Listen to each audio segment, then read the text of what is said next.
Welcome to Lucky English for Beginners.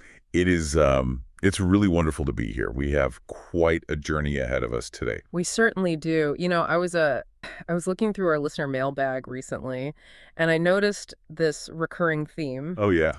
Yeah, we have so many listeners who are incredibly dedicated. I mean, they have the grammar books, they have the vocabulary flashcards. They know the exact difference between the past perfect and the past continuous. Right, the technical stuff. Exactly. But then they go out into the real world, they try to have a conversation with a native English speaker, and they just hit a wall. It's the robot effect, isn't it? That's exactly what one listener called it. They said, I feel robotic. I feel stiff. It's like they have the skeleton of the language, but they are completely missing the soul. That is such a profound way to put it, honestly. Yeah. Because the soul of a language isn't usually found in the textbook rules, right? Yeah. It's found in the messy, colorful, and sometimes totally illogical history of its metaphors. Idioms. Exactly, it's found in the idioms. And that is our mission for this deep dive. Today we are learning 100 powerful English idioms that native speakers use every day. These idioms will make your English sound natural and confident. We should probably clarify what we mean by idiom for anyone who's maybe just joining us. An idiom is essentially a phrase where the meaning of the whole is completely different from the meaning of its individual parts. It's like a secret code. Exactly, a secret code. Like if I say to you, hey, break a leg, and you take me literally, you might call an ambulance. Which I would very much prefer to avoid. Precisely. But if you know the code, you know I'm actually wishing you good luck. Understanding these codes is really what separates a beginner from a fluent speaker. It's about cultural literacy. So here's the plan for you listening. We have a huge mountain to climb today, 100 idioms, but we have broken it down into 10 manageable base camps. We'll cover them in batches of 10. Nice and easy. Right. For each one, we'll give you the phrase, we'll dive into why we say it, because the history is usually fascinating, and we'll give you real-life examples. And we really need you to work with us on this. This isn't passive listening. When we ask you to repeat a phrase, please do it. When we ask you a question, answer it out loud. We want you to build that muscle memory. I'll be leading the drills, and my friend here will be our cultural guide, explaining that crucial native speaker nuance. Are you ready to stop sounding like a textbook and start sounding like a local? Let's dive in. Okay, let's unpack this. We are starting with Section 1, Idioms 1 through 10. We're calling this Socializing and Basic. These are the absolute essentials for walking into a room and talking. The bread and butter of conversation, really. Number 1. Imagine you are at a party, you don't know anyone, the room is dead quiet, it feels so awkward. You need to do something to start the flow of conversation. You need to Break the ice. repeat that after me, break the ice. This is such a vivid image. To break the ice means to start a conversation in a social situation, to relieve tension. But the origin is actually nautical. Think about the days of wooden ships exploring the polar regions. Oh, like literal icebreaker ships. Exactly. Before the main trading ships could get through the frozen sea, a special sturdy boat had to go ahead and literally break the ice to open a path. I love that. So when you tell a joke at a boring party, you are that sturdy little boat opening the path for everyone else. That's it. You are facilitating connection. So you might say at the conference, John made a joke about the terrible coffee just to break the ice. Beautiful. Moving to number 2. This is for when someone is incredibly precise in their observation. Hit the nail on the head. Hit the nail on the head. Say it with me. Hit the nail on the head. This one comes straight from carpentry. If you're hammering a nail, you want to hit it flat on the top, right on the head.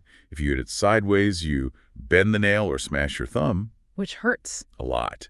So to hit the nail on the head means to describe a problem or a situation exactly right. You didn't miss. You got to the core of the issue immediately. So if we are in a meeting and I say the reason our sales are down is that our website is too slow, and that is the exact truth, I would say. You hit the nail on the head. Number 3. This is one I use probably way too often. It's for when you aren't feeling 100%. Under the weather. Under the weather. Give it a try. Under the weather. This implies you are feeling sick. Not necessarily dying, but maybe you have a cold or a headache. But why weather? This is another sailing term, actually. Really? We are spending a lot of time on boats today. English is an island language, after all. In the old days, if a sailor was feeling seasick during a storm, the captain would send him down below deck. He was literally sent under the weather rail to escape the storm. That makes perfect sense. So, listener, if you want to call your boss and take a sick day, this is the absolute perfect phrase. I can't come to work today. I'm feeling a bit under the weather. It's polite and it's vague. You don't have to explain your symptoms at all. Number 4. This is a delicious Piece of cake. piece of cake. This simply means very easy. If a task requires zero effort, it's a piece of cake. The history here is a bit complex, but it likely links back to the 19th century in the U.S., possibly related to cakewalks, which were competitions where the prize for the best walking was an actual cake. So the cake was the prize for doing something well. Yes, and over time it shifted to mean the task itself was as easy as eating a slice of cake. That math test was a piece of cake. Man, I wish I could say that more often. Now, number 5 deals with frequency. For things that happen very, very rarely. Once in a blue moon. Say it out loud. Once in a blue moon. Now is a blue moon a real thing? It is, actually. It's an astronomical term. Usually a month has one full moon. But every 2.5 years or so, the cycle lines up so that a single calendar month has 2 full moons. The second one is called the blue moon. So it happens, but not often. Exactly. So if you say, I go to the gym once in a blue moon, you are freely admitting that you almost never go. Number 6. This is about secrets. Spill the beans. Spill the beans. This means to reveal a secret. There's a fun theory that this goes back to ancient. When they voted for membership in secret societies, they would put a bean in a jar, white for yes, black for no. And if you knock the jar over, You spilled the beans and revealed the secret vote before it was counted. It ruined the secrecy. we're planning a surprise party for Mom, so don't spill the bean. Number 7 is very similar, but there is a tiny, crucial nuance here. Let the cat out of the bag. Let the cat out of the bag. Try saying that. This also means to reveal a secret. But how is it different from the bean? Well, spilling the beans can be intentional. You can choose to say them. But letting the cat out of the bag usually implies it was an accident, slipped out. And why a cat in the bag? This is a bit dark, actually. In old markets, dishonest farmers would try to sell a piglet in a bag. But sometimes they would swap the piglet for a street cat, which was worthless. If the buyer opened the bag, the cat would jump out, and the secret scam was... I accidentally let the cat out of the bag about the promotion. Okay, number 8. We mentioned this in the intro. A theater classic. Break a leg. Break a leg. This means good luck. Theater people are incredibly superstitious. They believe that wishing for good luck actually attracts bad luck from evil spirits. So you have to wish for something bad to get something good. Exactly. You say break a leg specifically in performance contexts, like before a speech, a play, or a presentation. You have a big presentation today. Break a leg. Number 9 deals with money. A painful amount of money. Cost an arm and a leg. Costs an arm and a leg. This means something is very expensive. There are grim theories about portrait painters charging more for painting limbs, but it's likely just simple hyperbole. If you have to pay with your actual limbs, the price is just too high. I want that new car, but it costs an arm and a leg. And finally for this section, number 10, The ball is in your court. the ball is in your court. This is a tennis metaphor. If I hit the tennis ball over the net to you, Yeah. I can't do anything else. I have to wait. It is now your turn to hit it back. So it means it is your turn to act. I've done my part. The responsibility is now yours. I sent him the contract proposal. Now the ball is in his court. Excellent. That is our first 10. Let's pause and practice. I want to try a few conversation examples to show how these flow naturally. Expert, you play the role of my friend. Let's do a party scene. I'm ready. Hey, it's so quiet in here. Nobody is talking. It's painful. Yeah, someone needs to go over there and break the ice. See how natural that sounds? Let's try a shopping scene. Look at that designer watch. It's beautiful. It is gorgeous, but look at the price tag. That would cost an arm and a leg. Perfect. Now, listener, I want to focus on pronunciation for a second. In English, we use linking. We connect the end of one word to the start of the next. We don't say piece of cake. We say piece of cake. It sounds like one word. Repeat after me. Piece of cake. Nice and smooth. Try this one. Cost an arm and a leg. Notice how cost flows into an and. Cost an. One more. Once in a blue moon. Very good. Here is your speaking challenge for this section. I want you to answer this question out loud right now, wherever you are. When was the last time you were under the weather? Go ahead, say it. I was under the weather when... Perhaps it was last winter. Or maybe just last Monday. Great job. Let's keep this energy moving. Moving on to section 2, idioms 11 through 20. The theme here is work and effort. Here is where it gets really interesting because work idioms are used constantly in business English. Number 11, bite the bullet. Bite the bullet. This means to face something difficult bravely. This is another military origin, specifically from battlefield surgery before anesthesia. If a soldier had to have a leg amputated, they were given a lead bullet to bite down on so they wouldn't scream or bite their tongue off from the pain.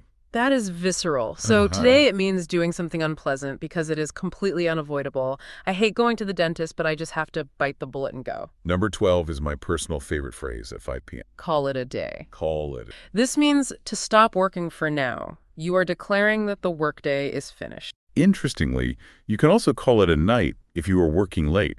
But in the office, we usually call it a day. We've been working for 10 hours. Let's call it a day.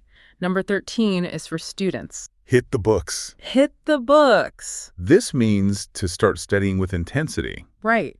We aren't physically punching the library. Hit here is used like hit the road or hit the gym. It implies starting an activity with energy. I have a big exam tomorrow, so I need to hit the books. Number 14 is for the bookaholics. Burn the midnight oil. Burn the midnight oil. This means to work late at night. This goes back to the days before electricity.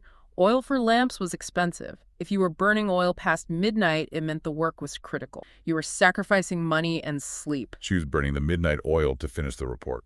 Number 15 is about optimism. A blessing in disguise. A blessing in disguise. Try saying it. This is something good that seemed bad at first. Imagine you lose your job. That seems terrible. But because you lost that job, you applied for a new one that pays double the salary. Losing the first job was a blessing in disguise. Missing that train was a blessing in disguise because I met my future wife at the station. Number 16, beat around the bush. Beat around the bush. This means to avoid saying something directly. You are talking about everything except the main point. This comes from hunting birds.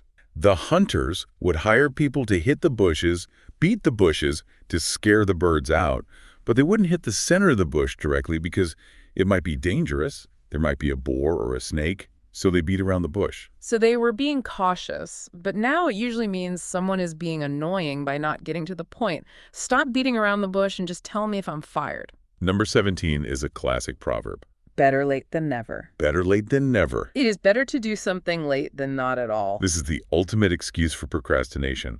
Did you forget a birthday? Send a card a week later and say this. I sent you a birthday card a week late. Sorry. Better late than never. Number 18 is about integrity. Actions speak louder than words. Actions speak louder than words. What you do is more important than what you say. Talk is cheap. He keeps saying he loves her, but he never helps her. Actions speak louder than words. Number 19 involves efficiency. Kill two birds with one stone. Kill two birds with one stone. This means to achieve two things at the same time with a single action. I listen to English podcasts while I jog. I kill two birds with one stone. Yeah. I'm exercising my body and my brain. And number 20. On cloud nine. On cloud nine. This means extremely happy. There are a few theories here, but one is meteorological. In the 1890s, the International Cloud Atlas classified clouds. The highest type of cloud, the cumulonimbus, which rises to 10 kilometers, was listed as cloud 9. So if you are on cloud 9, you are at the very top of the world. When she got the promotion, she was on cloud 9. Let's practice these work idioms. Scenario time. Imagine I am your colleague and it is very late. Look at the time, it's almost midnight. We've been burning the midnight oil all week. I know. Let's just finish this email and call it a day. Perfect. Now, a happy scenario. Did you hear that John got married? Yes, he is absolutely on cloud 9. Pronunciation focus. Listen to the rhythm of this one listener. Actions speak louder than words. It has a heavy stress on action louder and words. Da-da-da-da-da, da-da-da. Actions speak louder than words. Try it, listener. Actions speak louder than words. Excellent. Speaking challenge. What is a task where you need to bite the bullet? Is it cleaning the garage? Calling a difficult client? Tell me. I need to bite the bullet and... I need to bite the bullet and organize my taxes. Ooh, good one. Nobody likes taxes. All right, let's move to section 3, idioms 21 through 30. The theme is trouble and resilience. When life gets tough, we have idioms for that. Number 21, in hot water. In hot water. This means you are in trouble. Think about cooking. If you drop a lobster into boiling water, it's not having a good time. Being in hot water means you are in a situation that is uncomfortable and potentially damaging. I'm in hot water with my wife because I forgot our anniversary. Number 22, miss the boat. Miss the boat. This means to miss an opportunity. The imagery is simple travel. If you arrive at the dock at 9.05 and the boat left at 9.00, you are stuck. You can't swim after it. The chance is gone. I didn't buy those shares when they were cheap. I missed the boat. Number 23 is fun. Pull someone's leg. Pull someone's leg. This means to joke with someone, usually by telling them something that isn't true in a playful way. It implies tripping someone up, but verbally, you are unbalancing them with a joke. I'm not really a millionaire. I'm just pulling your leg. Number 24 is another sleep idiom. Hit the sack. Hit the sack. Say it with me. Hit the sack. This means to go to sleep. Why a sack? Because historically, mattresses were just sacks filled with hay or straw, so you literally hit the hay or hit the sack. I'm exhausted. I'm going to hit the sack. Number 25 happens when people walk into a room. Speak of the devil. Speak of the devil. This is used when the person you were just talking about suddenly appears. It's short for the old proverb, speak of the devil and he shall appear. It used to be a warning, don't summon evil. But now it's just a funny coincidence. We were just talking about Tom, and look, speak of the devil, here he is. Number 26, the best of both worlds. The best of both worlds. This means you enjoy two different advantages at the same time. You don't have to choose between them. It's like having your cake and eating it too. She works in the city but lives in the quiet country. She has the best of both worlds. Number 27 is a warning. Cut corners. Corners. This means to do something cheaply or poorly to save time or money. Imagine a road that goes around a square corner. If you drive straight through the grass to save time, you are cutting the corner. You are skipping the proper path. But usually when you cut corners, quality suffers. The bridge collapsed because the builders cut corners on materials. Number 28, get out of hand. Get out of hand. This means to become out of control. Think of riding a horse. If the reins slip out of your hands, the horse goes where it wants. The situation has gotten out of hand. The party got out of hand when the neighbors called the police. Number 29 is for encouragement. Hang in there. Hang in there. This simply means don't give up. Be patient. Endure the difficulty. I know studying English is hard, but hang in there. And number 30 is a gym favorite. No pain, no gain. No pain, no gain. Success requires effort and sometimes suffering. Yeah. If you don't push yourself to pain, you won't see results to gain. My muscles hurt from the workout, but hey, no pain, no gain. Let's practice these resilience idioms. Scenario. A project going wrong. We tried to finish this too fast, and now it's a mess. That's what happens when you cut corners. Now things have gotten out of hand. Scenario. Teasing. Did you hear they are canceling the weekend? What? Really? No, I'm just pulling your leg. Pronunciation tip, listener? Yeah. Let's look at hit the sack and cut corners. We have these T sounds. We don't say hit the sack with a big explosion of air. It's a stop. Hit the sack, cut corners. Try that. Hit the sack. Cut corners. Sharp and quick. Speaking challenge. Describe a time you missed the boat. Did you miss a concert ticket sale? A job application. Tell me. I missed the boat when. Moving on to section 4, idioms 31 through 40. Relationships and trends. These are great for describing how we relate. Number 31, through thick and thin. Through thick and thin. This means staying together in good times and bad times. The image here is likely traveling through a forest. Sometimes the trees are thin and easy to walk through. Sometimes the brush is thick and tangled. A true friend walks with you through both. They have been married for 50 years through thick and thin. Number 32, see eye to eye. See eye to eye. This means to agree with someone. If your eyes are on the same level, you share the same perspective. You are looking at the world from the same goal. My boss and I don't see eye to eye on the marketing. Number 33, the tip of the iceberg. The tip of the iceberg. We all know what an iceberg looks like. Only 10% is above water. So this idiom means the small, visible part of a much bigger problem. The dirty kitchen is just the tip of the iceberg. The whole house is a mess. Number 34, time flies. Time flies. Time passes. This is an ancient Latin phrase, tempus fugit. Time flees. It runs away from us, especially when we are having fun. Look at your kids. They are so big. Time flies. Number 35, add fuel to the fire. Add fuel to the fire. To make a problem worse, you have a fire, a conflict, and you pour gas on it. He was already angry and shouting at him just added fuel to the fire. Number 36, back to square one. Back to square one. This means to start again from the beginning because the previous attempt failed. Think of a board game like Snakes and Ladders or Hopscotch. You make a mistake or you land on a snake and you have to go all the way back to the first square. Our plan failed. It's back to square one. Number 37 is about effort. Go the extra mile. Go the extra mile. Repeat that. Go the extra mile. To do more than is required. This actually has biblical origins. Under Roman law, a soldier could compel a local person to carry their gear for 1 mile. The teaching was, don't just do the legally required mile, volunteer to go a second mile. Go the extra mile. She is a great employee. She always goes the extra mile. Number 38, in the same boat. In the same boat. To be in the same situation, usually a difficult one. If the Yeah. boat sinks, we all get wet. Don't worry about the layoff. We are all in the same boat. Number 39, it takes two to tango. It takes two to tango. The tango is a dance for partners. You can't dance it alone. This implies shared responsibility. If there's an argument or an affair, one person usually isn't solely to blame. Both participated. He blames her for the divorce, but it takes two to tango. Number 40, jump on the bandwagon. Jump on the bandwagon. This means to follow a trend because everyone else is in it. A bandwagon was a wagon that carried a circus band. Politicians started using them in parades. If a politician was popular, people would literally jump up onto his wagon to be associated with his success. Everyone is buying that new phone. I think I might jump on the bandwagon. Yeah, practice. Conversation. A loyal friendship. You've been my best friend since kindergarten. Yeah, we've been through thick and thin together. Conversation. Workplace disagreement. I don't think we should lower the price. I disagree. I guess we just don't see eye to eye on this strategy. Pronunciation focus listener. Time flies. Connect the M to the F. Time flies. And watch the TH in through thick and thin. Tongue between the T. Through. Thick. Thin. Speaking challenge. Do you always see eye to eye with your best friend? Or do you argue? Tell me. We don't always see eye to eye on. Now, section 5, idioms 41 through 50, decision-making and confusion. Number 41 is useful for storytellers. Make a long story short. Make a long story short. This means to tell something briefly, skipping the details to get to the end. To make a long story short, we missed the flight and drove home. Number 42, out of the blue. Out of the blue. Suddenly and unexpectedly. The full phrase is a bolt out of the blue. It refers to a lightning bolt striking from a clear blue sky.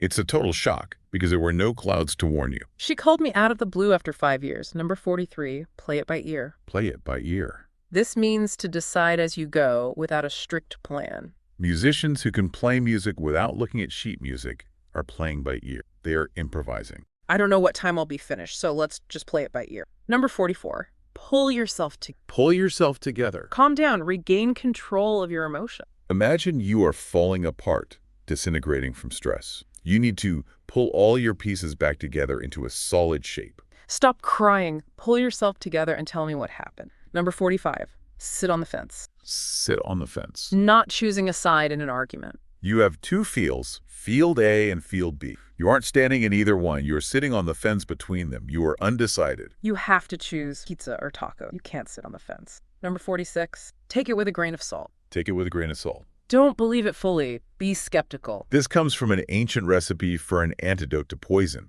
It was believed that if you took a small grain of salt with the poison, it wouldn't harm you. So take this story with a grain of salt so you aren't poisoned by the lie. He exaggerates a lot, so take his stories with a grain of salt. Number 47 comes from boxing. Throw in the towel. Throw in the towel. This means to give up. In boxing, if a fighter is getting beaten up too badly, his coach will literally throw a towel into the ring to signal the referee to stop the fight. It's an act of surrender.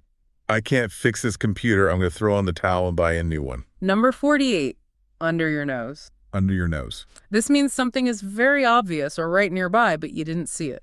It is physically right there under your face, but you missed it. I was looking for my glasses for an hour, and they were right under my nose the whole time. Number 49, up in the air. Up in the air. Not decided yet. Like a coin toss. While the coin is up in the air, nobody knows if it will be heads or tails. The result is undecided. Are you going on vacation? I don't know. Our plans are still up in the air. Yeah. Number 50, wrap your head around. Wrap your head around. To understand something difficult. It implies the concept is so big or complex that you have to stretch your head all the way around it to grasp it. I can't wrap my head around quantum physics. It's too hard. Let's practice. Scenario, telling a story. So we had a flat tire, then it rained, then we got lost. Okay, Yeah. make a long story short. Scenario, undefined plan. Where shall we eat tonight? I'm not sure yet. Let's just walk downtown and play it by ear. Pronunciation listener. Out of the blue. Link it all together. Out of the blue. It sounds like one long word. Out of the blue. Speaking challenge. Describe a plan you have that is currently up in the air. Your summer holiday, your weekend. My plans for the weekend are up in the air because... Okay, we are halfway there. Section 6, idioms 51 through 60, characteristics and awareness. How we describe people and situations. Number 51, a dime a dozen. A dime a dozen. This means something is very common and therefore not very valuable. A dime is 10 cents. If you can get 12 of something a dozen for just 10 cents, they are cheap and plentiful. Singers are a dime a dozen in Los Angeles. Number 52, beat the clock. Beat the clock. To finish something before the time is up. This comes from sports or game shows where you're racing against a countdown timer. You want to finish before the buzzer sounds. We have 5 minutes to submit this. We have to beat the clock. Number 53, cry over spilled milk. Cry over spilled milk. To complain about past mistakes that cannot be fixed. It's a very practical image. Yeah. If the milk is spilled on the floor, you can't scoop it back into the bottle. Crying about it won't clean it up. Move on. I failed the test, but there's no use crying over spilled milk. I'll study harder next time. Number 54, down to earth. Down to earth. Practical, realistic, and humble, not arrogant. Someone who is up in the air or head in the clouds is dreamy or arrogant. Someone down to earth has their feet on the ground. They are relatable. Even though she is a movie star, she is remarkably down to earth. Number 55, easy does it. Easy does it. Go slowly and carefully. You often say this when moving heavy furniture or handling something fragile. Force isn't the answer. Gentleness is. Okay, lift a box easy, don't drop it. Number 56, fit as a fiddle. Fit as a fiddle. Very healthy and in good physical condition. A fiddle is a violin. For a violin to sound good, it must be in perfect condition. Strings tight wood polished. It must be fit. My grandfather is 90, but he is fit as a fiddle. Number 57, get cold. Get cold feet. To become nervous before doing something, usually causing you to back out. This is very common before weddings. The groom gets cold feet and thinks about running away. It suggests a loss of circulation due to fear you freeze up. He got cold feet right before the wedding and didn't show up. Number 58, give someone the cold shoulder. Give someone the cold shoulder. To ignore someone deliberately, it's unfriendly. In medieval times, if you wanted a guest to leave, you would serve them a cold shoulder of mutton instead of a hot, fresh meal. It was a polite but firm way of saying, get out. I said hello to her, but she gave me the cold shoulder. Number 59, in the nick of time. In the nick of time. Just in time, at the very last possible moment. A nick is a notch on a tally stick used to keep time or score. To arrive in the nick meant hitting the exact mark. The police arrived in the nick of time. Number 60, keep an eye on. Watch carefully. Look after things. You are dedicating your vision to one specific thing. Can you keep an eye on my bag while I go to the restroom? Practice time. Scenario. Rushing. The deadline is in 10 minutes. Hurry up. We need to beat the clock. Scenario. Describing a celebrity. I met that famous actor. Was he stuck up? No, he was surprisingly down to earth. Pronunciation listener. Fit as a fiddle. Notice the short I sound. It's not feet, it's fit. Fit fiddle. Speaking challenge. Have you ever arrived somewhere in the nick of time? Maybe catching a train? I caught the train in the nick of time. Moving to section 7, idioms 61 through 70. Money, risk, and control. Number 61. Let sleeping dogs lie. Let sleeping dogs lie. Don't start old problems again. That's his sage advice. If a dog is sleeping, it is harmless. If you wake it up, it might bite you. If a problem has settled down, don't reactivate it. I know you want to argue about the past, but let sleeping dogs lie. Number 62, make ends meet. Make ends meet. To have enough money to pay your bills and live. Imagine trying to tie a belt or a rope around a package. If the ends don't touch, if they don't meet, you can't secure it. You have a gap. That gap is debt. Inflation is high, so it's hard to make ends. Number 63, no strings attached. No strings attached. Without conditions. It's a free gift. Think of a marionette puppet. It is controlled by strings.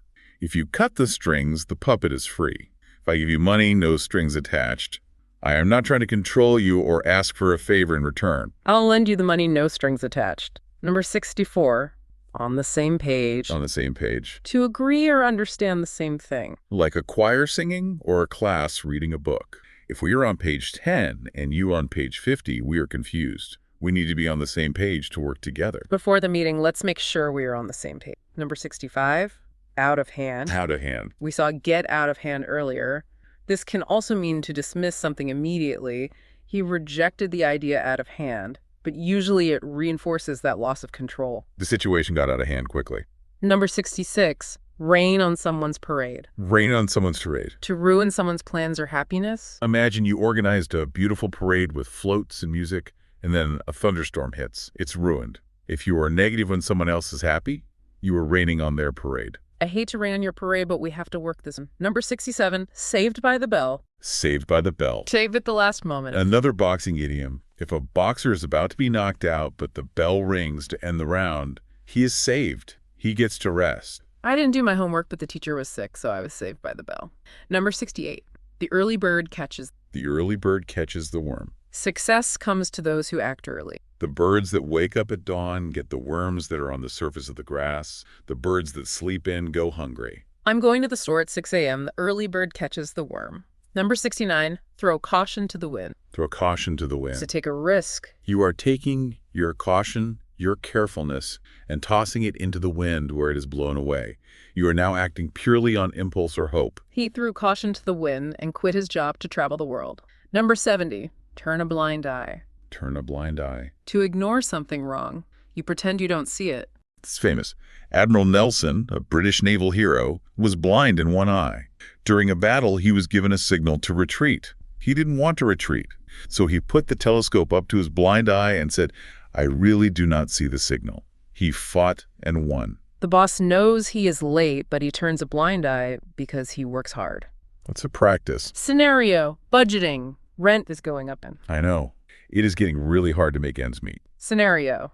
Business meet. Do we all agree on the strategy? Yes, I think we are all on the same page. Pronunciation listener. Throw caution to the wind. Listen to the intonation. It usually goes up on caution and down on wind. Throw sacution to the wind. Speaking challenge. Are you an early bird? Do you like waking up early? Tell me. I am or am not an early bird. Section 8. Idioms 71 through 80. Conflict and problems. How to talk about disagreements. Number 71. Up in arms. Up in arms. Angry or protesting. Arms here refers to weapons. If the people are up in arms, they have picked up their weapons and are ready to rebel or fight. The citizens are up in arms about the new tax. Number 72. Water under the bridge. Water under the bridge. A past problem that is over now. The river flows constantly. The water that flowed under the bridge yesterday is gone. It's miles away in the ocean. You can't bring it back. So let the past conflict go. We argued last year, but that's water under the bridge now. Number 73. Your guess is as good as mine. Your guess is as good as mine. A polite way of saying, I don't know either. It means we are equal in our ignorance. I don't have any more information than you do. What time does the train leave? Your guess is as good as mine. Number 74. Bark up the wrong tree. Bark up the wrong tree. To blame or accuse the wrong person. A hunting dog chases a cat. The cat climbs tree A. But the dog is confused and stands at the bottom of tree B barking furiously. He is barking up the wrong tree. If you think I stole your pen, you are barking up the wrong tree. Number 75. Burn bridges. Burn bridges. To destroy relationships so you can never go back. In war, if you cross a bridge and then burn it, you cannot retreat. You have cut off your own path back. In life, if you scream at your boss when you quit, you have burned that bridge. You can never work there again. Be polite when you quit your job. Don't burn bridges. Number 76. Cross that bridge when we come to it. Cross that bridge when we come to it. Deal with the problem later, not now. Don't worry about the river that is 10 miles away. Focus on walking now. We will handle the bridge when we arrive at it. What if it rains next month? Let's cross that bridge when we come to it. Number 77, devil's advocate. Devil's advocate. To argue the opposite side just for the sake of discussion. In the Catholic Church, when they were deciding if someone should be a saint, they appointed a devil's advocate. His job was to argue against the sainthood, to find all the flaws to make sure the decision was correct. I agree with you, but just to play devil's advocate, what if we fail? Number 78, elephant in the room. Elephant in the room. An obvious problem everyone is ignoring. Imagine a huge African elephant standing in your living room. It takes up all the space, it smells, but everyone is drinking tea and pretending it isn't there because talking about it is too awkward. We need to talk about the budget cuts. It's the elephant in the room. Yeah. Number 79, fish out of water. Fish out of water. To feel uncomfortable in a situation because you don't belong there. A fish belongs in the river. Put it on the land and it flops around, struggling to breathe. Yeah. If you are a country boy at a high-fashion Paris gala, you are a fish out of water. I felt like a fish out of water at that fan dinner party. Number 80, go down in flames. Go down in flames. To fail badly and spectacularly. This is aviation imagery. A plane that crashes is bad. A plane that goes down in flames is a total catastrophe. The presentation went down in flames, the projector broke, and I forgot my speech. Artist time. Scenario. Forgiving someone. I'm sorry about what I said yesterday. Don't worry about it. It's water under the bridge. Scenario. Awkward meeting. Nobody's mentioning the fact that the boss is firing people. I know. It is the elephant in the room. Pronunciation list. Devil's advocate. The stress is on AD. Devil's AD. Speaking challenge. Have you ever felt like a fish out of water? Maybe in a new country. I felt like a fish out of water. Section 9, idioms 81 through 90. Emotion and perception. Number 81 is romantic. Head over heels. Head over heels. Try it. Head over heels. Deeply in love. Grammatically, this is funny. Our head is usually over our heels when we stand up. It should be heels overhead like doing a cartwheel. Yep. And originally it was, but language changes, and now we say head over heels to mean tumbling out of control with love. He met her last week, and he is already head over heels. Right. Number 82, in a nutshell. In a nutshell. In short, summarizing something. The ancient Roman writer Pliny claimed that a copy of Homer's Iliad existed that was written so small it could fit inside a walnut shell. So in a nutshell means compressing a huge story into a tiny space. In a nutshell, the movie was boring.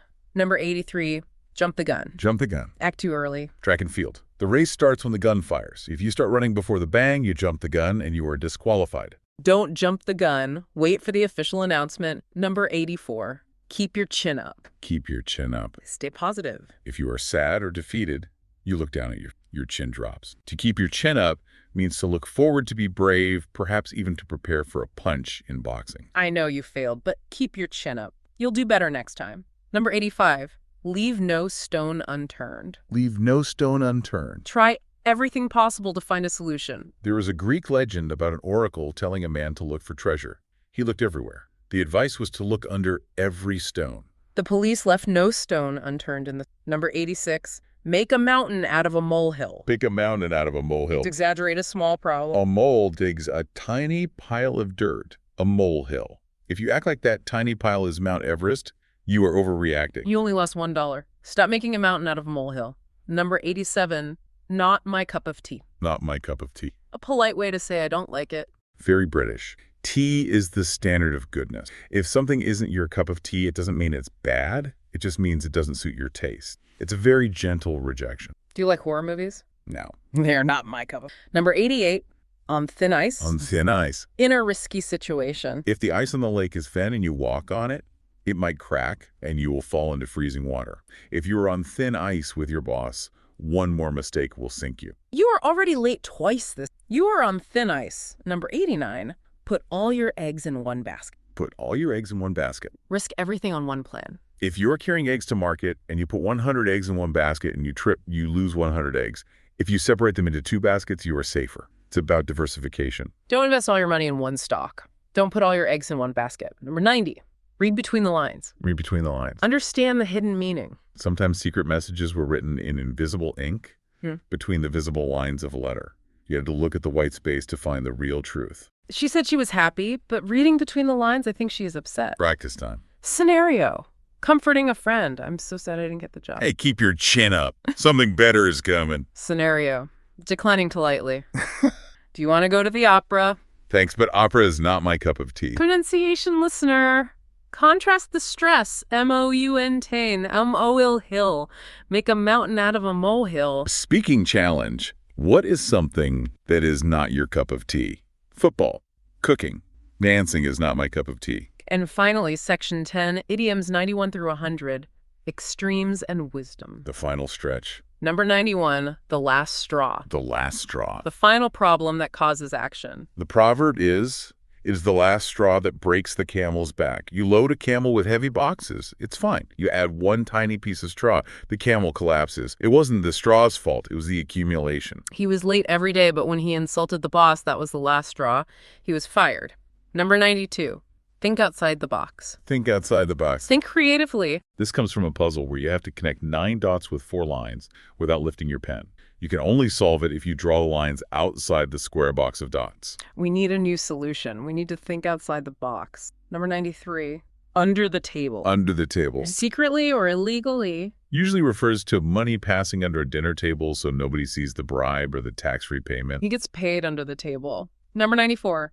Walk on eggshells. Walk on eggshells. Or be very careful not to upset someone. Imagine the floor is covered in empty eggshells. If you step on them, they crunch and break. You have to walk incredibly lightly and anxiously. The boss is in a terrible mood today. Everyone is walking on eggshells. Number 95. You can't judge a book by its cover. You can't judge a book by its cover. Appearances can be misleading. A book might have a boring brown cover but contain a thrilling adventure. A person might look scary but be kind. He looks scary, but he's very kind. You can't judge a book by its cover. Sure. Number 96. A storm in a teacup. A storm in a teacup. A big reaction to a small problem. Imagine a violent storm inside a tiny cup of tea.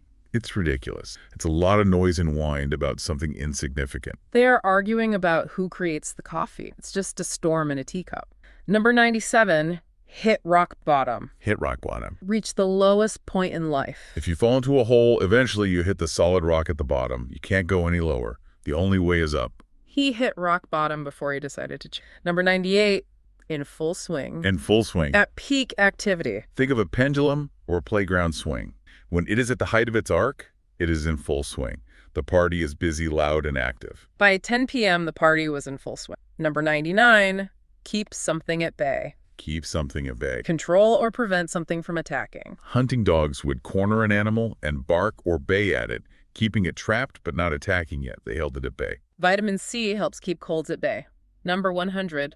Live and learn. Live and learn. You learn from experience, usually from mistakes. It's a phrase of resignation. I made a mistake. I survived. I learned. I didn't know that parking was illegal there. Oh, well, live and learn. Let's finish our drills. Scenario. Creative solving. Standard methods aren't working. We need to think outside the box. Scenario. Reflecting on a mistake, I accidentally deleted the file. Oh, I get back up next time. Live and learn. Pronunciation, listener. Walk on eggshells. Soft endings. Yeah. Shells. Sounds. Speaking challenge. When did you have to think outside the box? I had to think outside the box when... Wow, we did it. That is 100 idioms. But we aren't quite done yet. We need to make sure these actually stick. Right. It's time for our comprehensive practice section. First, activity 1, fill in the blanks. I will say a sentence with a missing idiom. Expert, you guess. Listener, you guess too. Question 1, I can't come to work. I'm feeling a bit... Under the weather? Correct. Question 2, it's raining, but we don't have a plan B. We'll just... Play it by ear. Yes. Question 3, don't tell anyone. Don't let the blank out of the bag. Cat. Let the cat out of the bag. Question 4, this job is easy. It's a... Piece of cake? Question 5, she is sad now, but she just needs to hang. Hang in there. Question 6, he is always studying late. He burns the midnight oil. Question 7, I agree with you completely. Where? Eye to eye. Question 8, the car was so expensive it cost... That arm and a leg. Question 9, I'm tired. I'm going to Call it a day. Question 10, don't give up. No pain. No gain. Did you get them all, listener? Now, activity 2, match idioms with meanings. I give the definition, you give the idiom. Fast. Go. Very rare. Once in a blue moon. Good luck. Break a leg. Reveal a secret. Spill the beans. In trouble. In hot water. Stop working. Call it a day. Go to sleep. Hit the sack. Suddenly. Out of the blue. Very healthy. Fit as a fiddle. Or risk. Throw caution to the wind. Throw it again. Back to square one. Phew, that was intense. Yeah. Finally, activity 3, role play. Let's do a natural conversation using at least 3 idioms. Let's pretend we are planning a surprise party that is going wrong. Okay. I am stressed. Hey, is everything ready for Sarah's party? No. Things are getting out of hand. The catering company canceled at the last minute. Oh, no. Well, don't make a mountain out of a molehill. We can just order pizza. Pizza for a wedding anniversary? That is cutting corners. Look, we are all in the same boat. Let's just think outside the box and cook something ourselves. Okay.